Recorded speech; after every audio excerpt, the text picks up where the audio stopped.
Welcome to V2T IELTS Listening Forecast. In this test, you will practice a full IELTS listening forecast with audio, subtitle, and answers designed in the Cambridge exam style. The test includes Part 1 to Part 4, just like the real IELTS exam. Get ready, focus carefully, and good luck with your practice.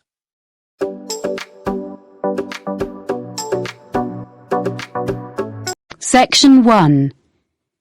You will hear a telephone conversation between a woman and a man who works for a holiday company about a holiday she would like to go on. First, you have some time to look at questions 1 to 6. Pause the recording for 30 seconds.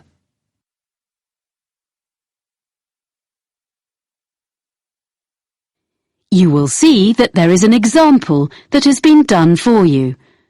On this occasion only, the conversation relating to this will be played first. Holidays for you. Sean speaking. Can I help you? Oh, hi. I've been looking at your website. I'm interested in a cycling holiday in Austria in April. We have 2 trips in April. One lasts 14 days and the other 10 days. I think the 10-day trip is better. So let's see. I've got a calendar here. What are the dates? The length of the trip that the woman chooses is 10 days, so 10 has been written in the space. Now we shall begin. You should answer the questions as you listen, because you will not hear the recording a second time. Listen carefully and answer questions 1 to 6. Holidays for you. Sean speaking. Can I help you? Oh, hi. I've been looking at your website. I'm interested in a cycling holiday in Austria in April. We have 2 trips in April. One lasts 14 days and the other 10 days. I think the 10-day trip is better. So let's see. I've got a calendar here. What are the dates? Well, that trip is in the middle of the month. It starts on the 17th of April and it finishes on the 27th. That suits me. I can't leave work before the 10th of April. Let me see if there are any spaces. Is it just for yourself? Myself and my sister, so 2 of us. Yes, we have spaces. Is it a big group? At the moment, there are 12 people booked on this trip, and with you 2, that will be 14. The maximum number is 16, so it's almost fully booked. We can't go over that because it's hard to keep a larger group together. I need to check that I'm fit enough for this, but the distances look okay. The website says we'll ride approximately 45 kilometres a day. Is that right? That's correct, and I've got the exact distances here. It really depends on which part of the trip. Some days are only 35 kilometres, and some are more, but you'll never have to cycle more than 50 kilometres in one day. Oh, okay. I can manage that. And we stay in hotels? Yes, they all have restaurants, and the rooms have ensuite facilities. And do they have pools? It's how I relax after a long day. There is a swimming pool in a few of the hotels, but none of them has a gym. I don't think we'll need a gym after all that cycling. I'd better find out how much the holiday costs before I get too excited. Including flights, it's £1,177 for one person. Oh, we'll book our own flights on the internet. That's just £1,013 then. And we can book insurance for you if you want. And which meals are included in that price? Well, breakfast, of course, and the hotels will provide you with a packed lunch each day. We do stop during the afternoon in a village somewhere for a rest, so any snacks you buy then are extra. Then dinner will be in the hotel every evening, and that's included in the price of the holiday. Before you hear the rest of the conversation, you have some time to look at questions 7 to 10. Pause the recording for 30 seconds. And answer questions 7 to 10.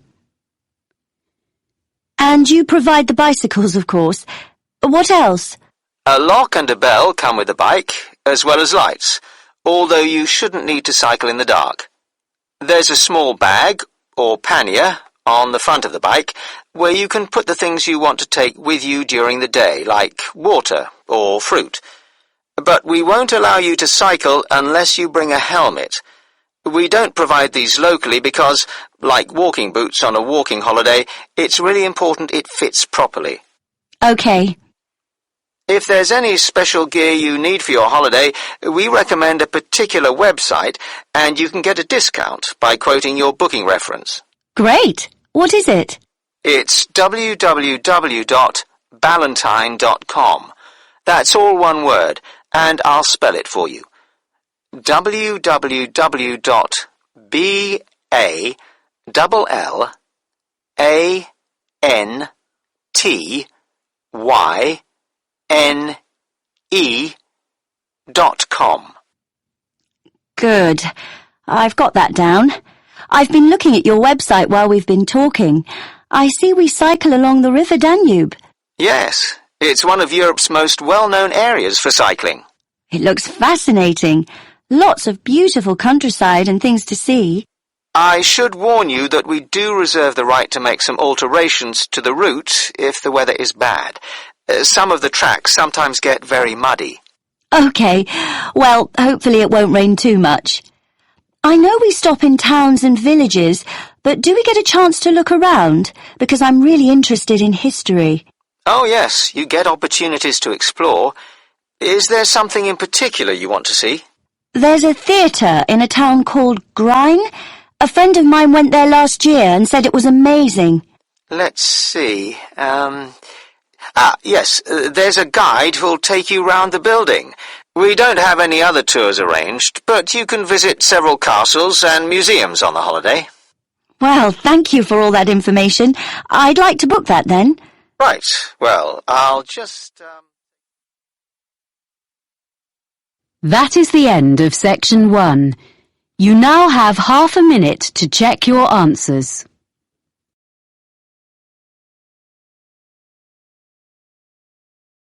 Section 2. You will hear someone talking on the radio about food and restaurants in the local area.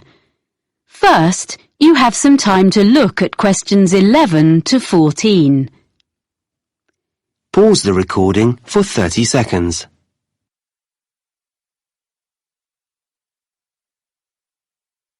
Now listen and answer questions 11 to 14. And now we have our Know Your Town section, where we look at what's on offer in our area.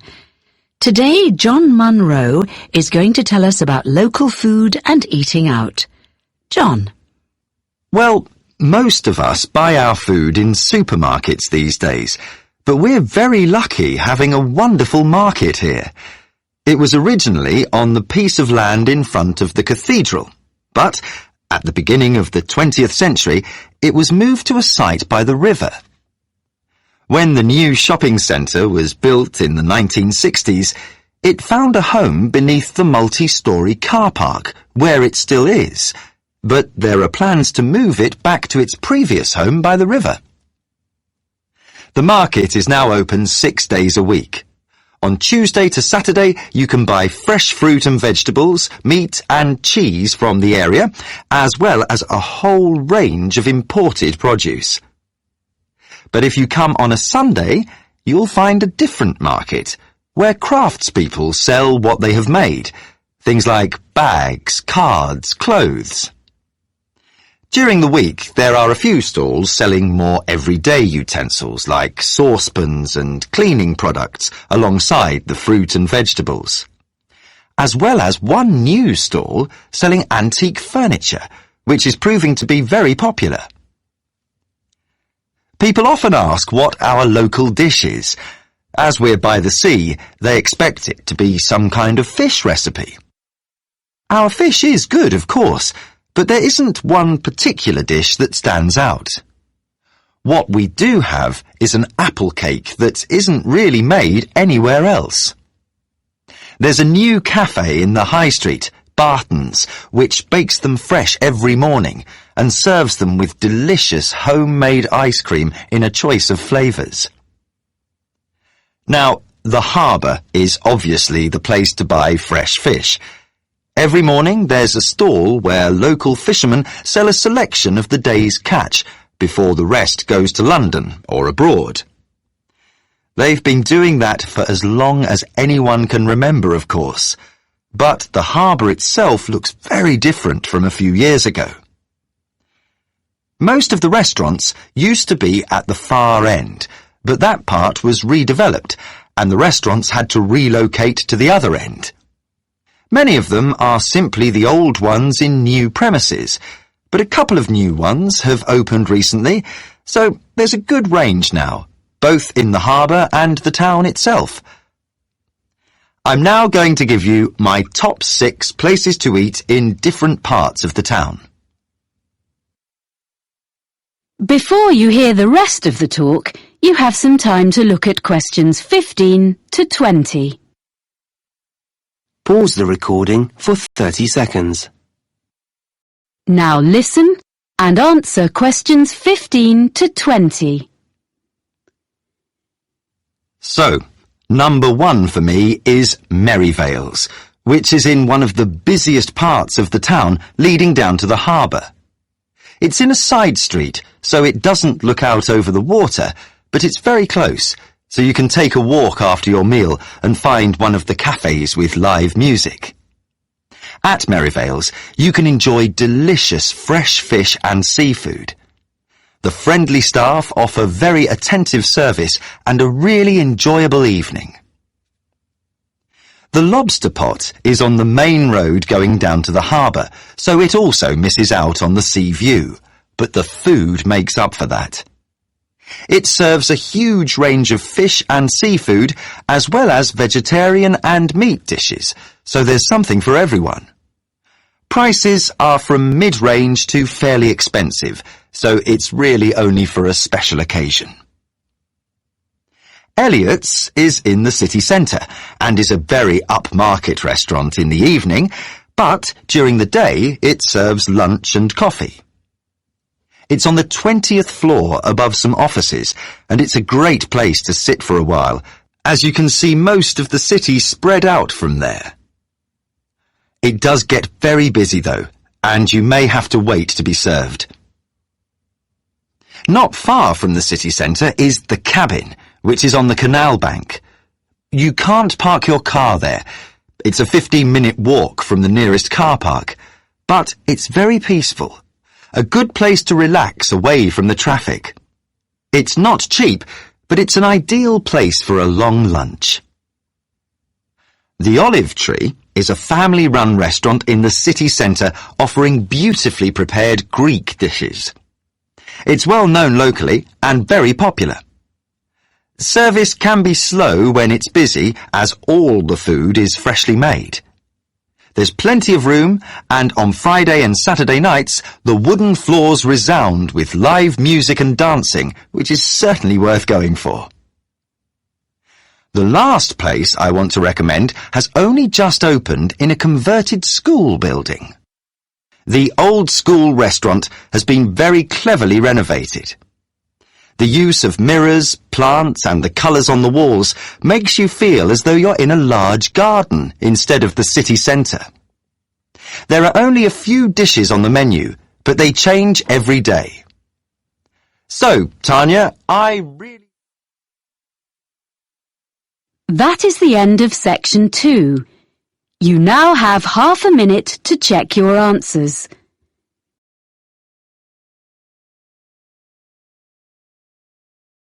Section 3. You will hear 3 students on a media studies course talking about a film they are planning to make. First, you have some time to look at questions 21 to 26. Pause the recording for 30 seconds.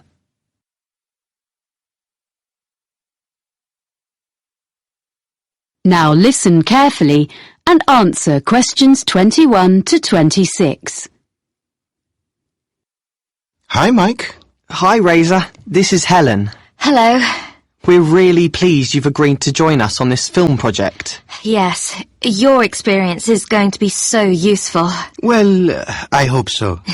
It's the technical side I know best. Lighting, sound and stuff. But you think the script is okay? Yes, I think it's great.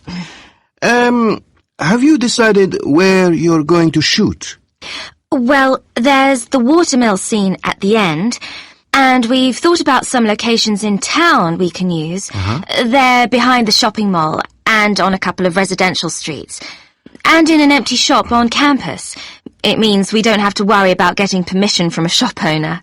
So, do you think we should go to all the locations with you? It would be a good idea. We need to talk about the levels of background noise, so we know they're all going to be reasonable places to film. But the sounds of traffic will make it more natural. I think Razor means things like aeroplanes, trains and so on, that would mean we have to stop filming. Exactly. And also, I'll make notes for myself about what lighting I'm going to need. I think the university department has a good range of equipment, but I'll need to make a list for each location for my own reference. Anyway, once we've had a look round, you can do the roadworks check. What do you mean? You need to find out about building work or road works, because you could start filming one day and come back in the morning to find one of the roads has been dug up.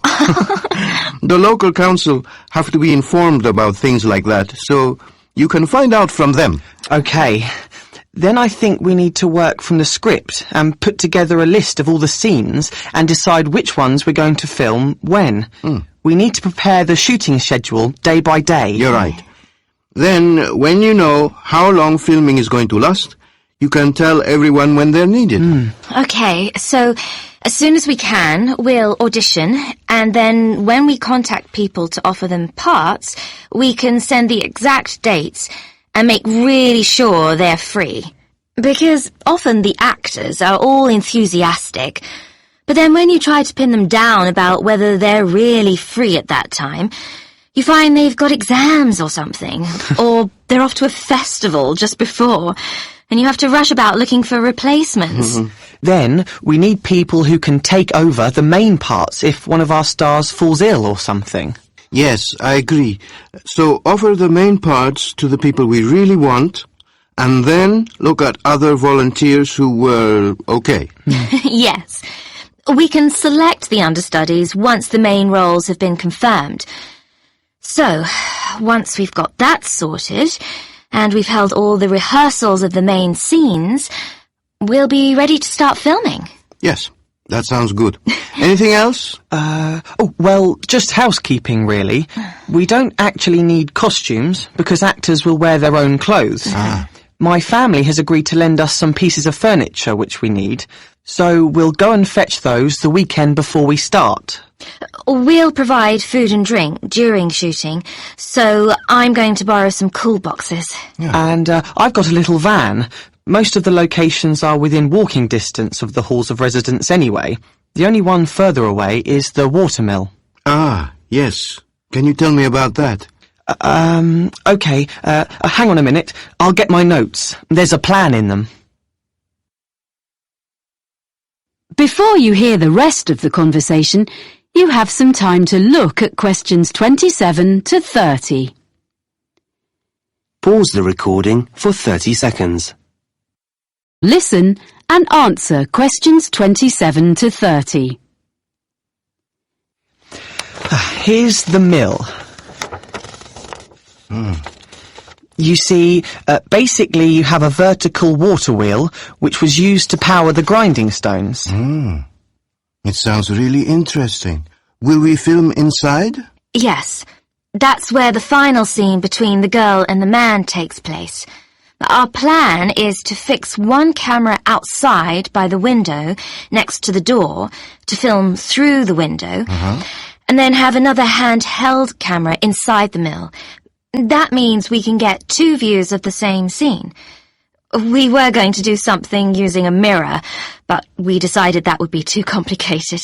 Yes, by doing it that way, all we'll need is lights on the inside, next to the wall behind the wheel, which can shine across to the opposite wall. Will that give enough light? I think so, because the scene is in the evening. It shouldn't be too bright. The actors will be carrying torches too. And we'll have an old screen made of wood just inside the door, because it's a new door and it'll look wrong. The lights won't shine directly on it, so it'll be fine. So you won't actually show the door open? No. There's a huge box on the floor against the wall farthest from the wheel. We'll see the girl approaching the mill on her bike. Then we see through the window and the man is inside looking at it. Then the next shot is the girl in the room with him opening the box. So it'll be a mysterious ending. Yeah. Well, I think it's going to be a great project. Good. Thanks. That is the end of section 3. You now have half a minute to check your answers.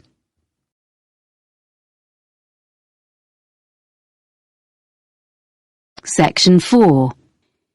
You will hear part of a lecture about exotic pests given as the introduction to a course on ecology and environment.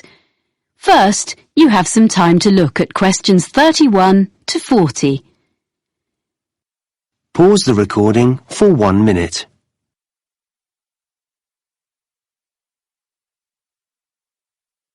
Now listen carefully and answer questions 31 to 40. Good afternoon. I want this afternoon, as an introduction to our ecology module, to offer examples of exotic pests, non-native animals or plants which are, or may be, causing problems, which might prove a fruitful topic for seminar papers later in the term. People and products are crisscrossing the world as never before. And on these new global highways, plants and animals are travelling too. Exotic plants and animals are turning up in Antarctica and on the most remote islands on Earth. For example, the Australian red-backed spider. It's made its way to countries fairly near home, such as New Zealand and Japan, as some of you may know.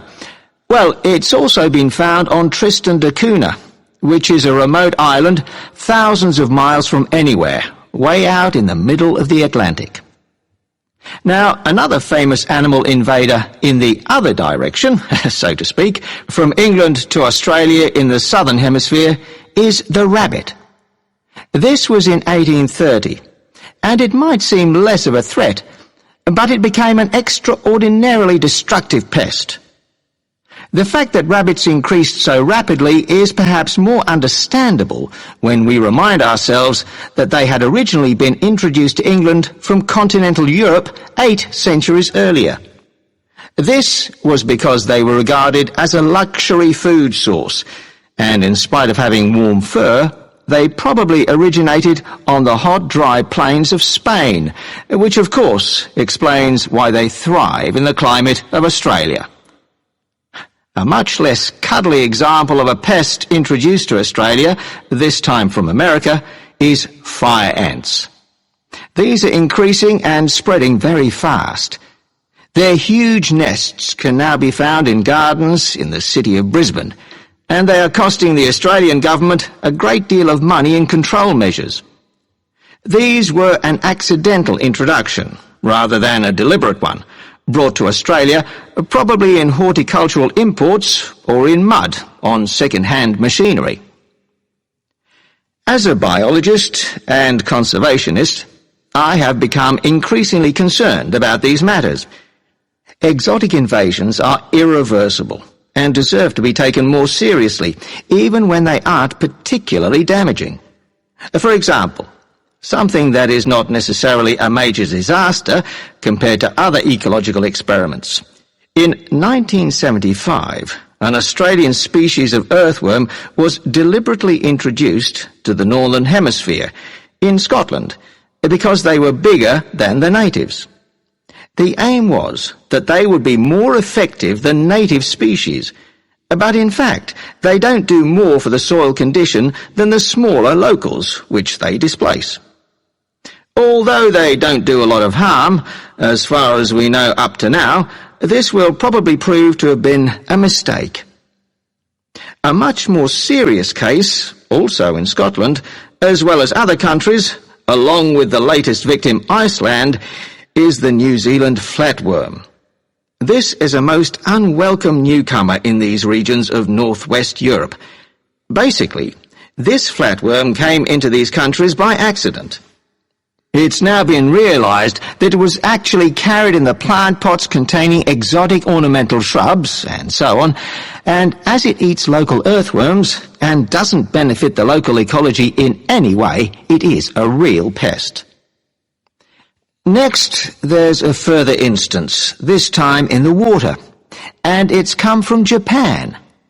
It's a delicious but very fast-spreading seaweed, and is one of many exotic species, large and small, in the seas covering the rocks around Australia.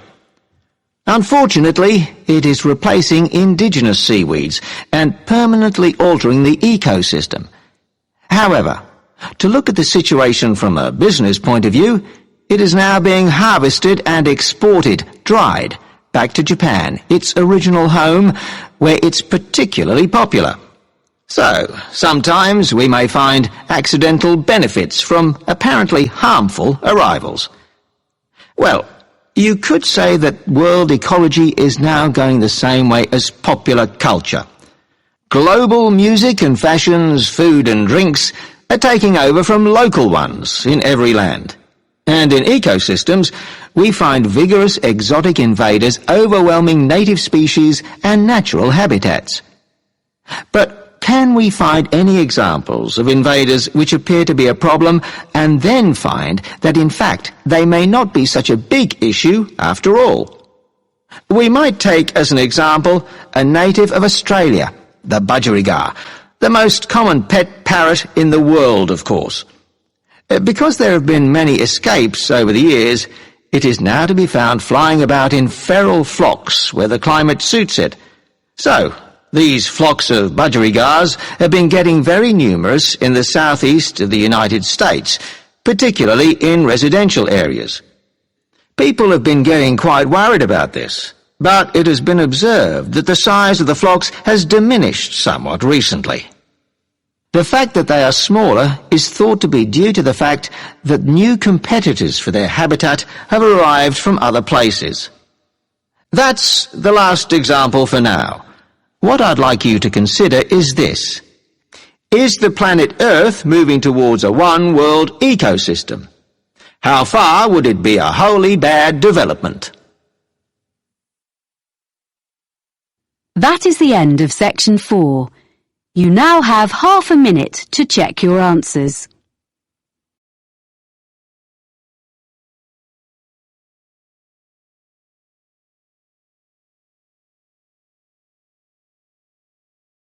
That is the end of the listening section. You now have 2 minutes to review your answers before the test automatically moves on to the next section. Please take this time to check your answers carefully. Make sure all your responses are recorded in the correct places, and review your spelling, grammar, and formatting.